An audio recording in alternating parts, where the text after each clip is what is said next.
ताज्या बातम्यांसाठी ABP माझाला subscribe करा आणि बेल आयकॉन प्रेस करा।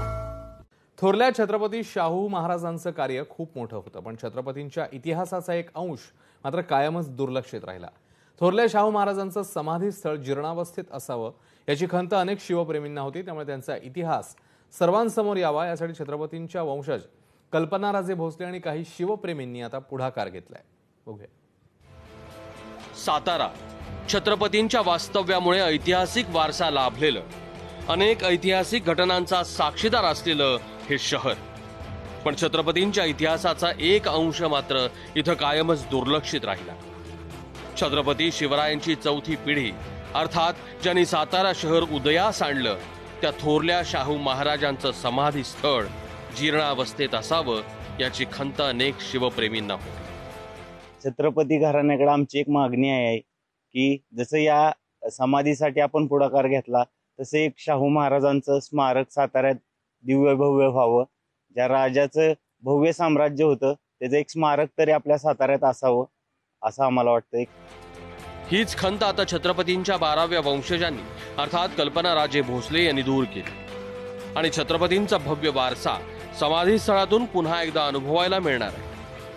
शाहू महाराजांचा साताऱ्यातल्या त्यांच्या महालामध्ये मृत्यू झाला, त्यांच्या शेवटच्या इच्छेनुसार त्यांची समाधी त्यांच्या मातोश्रींच्या समाधी शेजारीच निर्माण करण्यात आली। त्यांचं ह्या संगमावर नितांत प्रेम होतं, नितांत श्रद्धा होती, त्यांची महादेवावर नितांत श्रद्धा होती। थोरल्या शाहू महाराजांची ही ऐतिहासिक कारकीर्द नेहमीच प्रेरणादायी अशी राहिली। आता समाधी स्थळाचं महत्त्व काय आहे तेही जाणून घ्या। ह्या समाधीचा जीर्णोद्धार करत असताना आम्हाला आधी कल्पना असं वाटत होतं की ही कदाचित 1 फूट किंवा 2 फूट असेल, पण जेव्हा प्रत्यक्षात काम चालू केलं तर ही समाधी तब्बल 12 फूट खोल होती।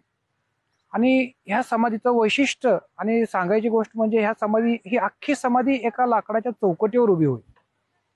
10 टनाचा बोजा फक्त एका निव्वळ लाकडाच्या चौकटीवर उभा आहे आणि 250 वर्षापासून ते लाकूड जसंच्या तसं आहे।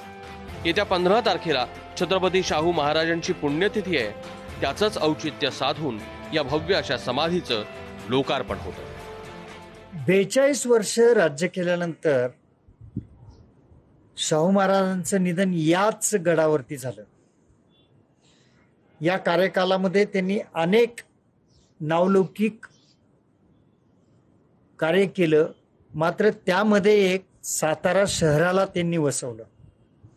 पण दुर्दैवाची गोष्ट आजपर्यंत शाहू महाराजांची एकही वास्तू सातारा शहरात लोकांना पाहायला मिळत नव्हती। तसं तर छत्रपती शिवाजी महाराजांचे 13वे वंशजही या साताऱ्यामध्ये आजही आहेत। आज नावारूपाला आलेल्या त्यांच्या समाधीकडे पाहिल्यानंतर या नव्या पिढीला निश्चितच एक वेगळी शाहू महाराजांची प्रेरणा मिळू शकणार आहे। कॅमेरामॅन निखिल मोरेसह राहुल तपासे, एबीपी माझा, सातारा।